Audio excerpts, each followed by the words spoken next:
लहान लहान मुली पाठवायच्या आणि त्याच्या नशिबी हे येणार. बरं, त्यांनाही कोणत्या प्रकारचं शासन नाही, त्यांनाही कोणत्या प्रकारची शिक्षा नाही, माहिती नाही.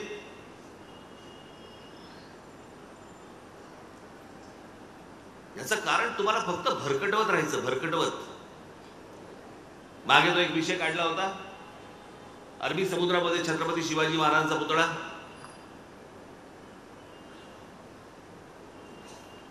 या गोष्टीला साधारणपणे हे सरकार म्हणजे काँग्रेसचं सरकार ज्या वेळेला होतं त्यावेळेला तो आला होता विषय. त्यावेळेला हा एकमेव राज ठाकरे होता ज्याने सांगितलं होतं समुद्रामध्ये महाराजांचा पुतळा बांधू नका, त्याच्याऐवजी महाराजांचे जे गड किल्ले आहेत ते दुरुस्त करा, ती खरी स्मारक आहेत. पुतळे खूप आहेत. आत्ताच सिंधुदुर्ग मधल्या आपल्या पुतळ्याचं, महाराजांच्या पुतळ्याचं काय झालं बरं? हे मी तेव्हापासून समजून सांगत होतो. हे हा तर जमिनीवरचा पुतळा, तोही आमच्या लोकांना नीट बांधता येत नाही. हे तर समुद्रात बांधायला निघाले होते. कोणाच्या डोक्यात काय येईल आपल्याकडे माहितीच नाही. छत्रपती शिवाजी महाराजांचा अश्वारूढ पुतळा हा स्टॅच्यू ऑफ लिबर्टी पेक्षा 2 इंच उंच असेल असा कोणातरी वळवळला. ज्याने स्वतः स्टॅच्यू ऑफ लिबर्टीही पाहिलेलं नाही, ज्याला शिल्पकलाही माहित नाही, कसे पुतळे उभे करतात, काय असतं त्याचं काही गणित माहिती नाही, फक्त नुसतं ओरडायचं, बोंबलायचं आणि हे बोंबलून जेवढी हातात पदरात मतं पाडता येतील तेवढी पाडायची. आमच्या शिवछत्रपतींचा पुतळा हा जर स्टॅच्यू ऑफ लिबर्टी पाहिलंय, स्टॅच्यू ऑफ लिबर्टी पेक्षा जर समजा तो 2 इंच वरती करायचा असेल, म्हणजे महाराजांचा समजा जिरटो हा जर समजा 2 इंच वरती करायचा असेल, अश्वारूढ पुतळा, घोडा केवढा झाला?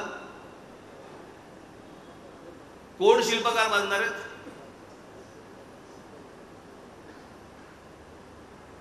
आणि ती जर जमीन समजा तुम्हाला समुद्रात बांधायचा असेल तो पुतळा, तर त्याच्यासाठी ती जमीन ज्याला आपण रेक्लेम करणं म्हणतो ना आपण, तिथे भराव टाकणं, तो भराव टाकून ज्या प्रकारचं स्मारकाचा डिझाईन मी जे पाहिलं ते जर करायचं असेल तर त्या गोष्टीला किमान 20 ते 25 हजार कोटी रुपये लागतील. त्या 20 ते 25 हजार कोटी रुपयांमध्ये महाराजांचे जेवढे गड किल्ले आहेत हे किती चांगले होऊ शकतात मला जरा सांगा. भविष्यातल्या आपल्या येणाऱ्या पिढ्यांना आपण पुतळे दाखवायचे आहेत का महाराजांचा इतिहास दाखवायचा आहे? पण आम्हाला देणं घेणंच नाही ना त्या गोष्टींची. निवडणुकीच्या तोंडावरती येऊन वारेमाप काहीतरी वाटेल ती गोष्ट बोलायची, निघून जायचं. तुम्ही मतदान करून मोकळे होता, झालं. 5 वर्षानंतर 5 वर्ष तर गेली. आताही येतील तुमच्याकडे. मग असे आपले कोण गृहस्थ आपले आपण ह्यांना मी सांगितलं होतं, म्हटलं मला पहिलं तपासू देत, होऊ शकते की नाही होऊ शकतं. आणि मग त्याच्यातनं मी त्यांना सांगितलं की ह्या सगळ्या गोष्टी घडू शकतात, ह्या सगळ्या गोष्टी होऊ शकतात. पण ही गोष्ट करत असताना तुम्ही ठाम राहणं खूप आवश्यक आहे. मगाशी अनेक जण बोलले संदीप सारखा आमचा हिरा, खरंच हिरा आहे तो.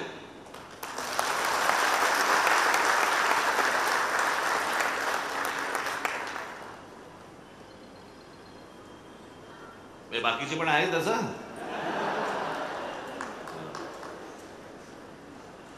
पण संदीप हा अत्यंत राजकीय दृष्ट्या किंवा या संपूर्ण भागाच्या बद्दल अत्यंत जागृत असलेला मुलगा आहे तो. अत्यंत अभ्यासू आहे, विषयावरती बोलणार आहे आणि जर घडू शकतं तर हो म्हणून सांगणार आहे, घडू शकत नसेल तर नाही म्हणून सांगणार आहे. आज त्याने हे तुमच्यासाठी हे विजन वरळी ठेवलेलं आहे. एकदा बघून घ्या, तुमच्या संकल्पना सांगा, तुमच्या कल्पना द्या. पण उद्या ज्या वेळेला परत बाहेरचे लोक येऊन ज्यावेळेला वरळीचं मातेरं होईल ना, त्यावेळेला त्याच्यानंतर पश्चातापाचा हात एवढंच फक्त कपाळावर मारणार.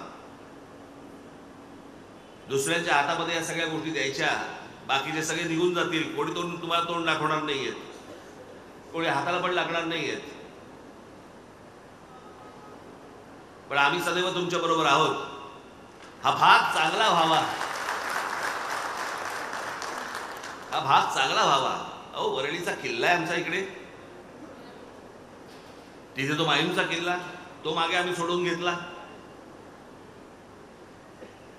सगळं अनधिकृत सगळं भरलं होतं त्या किल्ल्यावरती, सगळं तोडून मोडून बाहेर काढायला लावलं. मला फक्त तुम्हाला एवढंच सांगायचं आहे, जे चांगलं काम करतायत त्यांच्या पाठीशी शाबासकीची थाप बसणार आहे की नाही बसणार आहे? की ज्यांनी आजपर्यंत एवढा सगळा गोंधळ घालून ठेवलाय राजकीय, सामाजिक आणि सगळ्याच दृष्टिकोनातनं, त्यांच्याच जर पाठीवरती जर समजा परत थाप बसणार असेल तर तुम्हाला काय हात जोडून जातं, अजून दुसरं मी काय करू शकतो?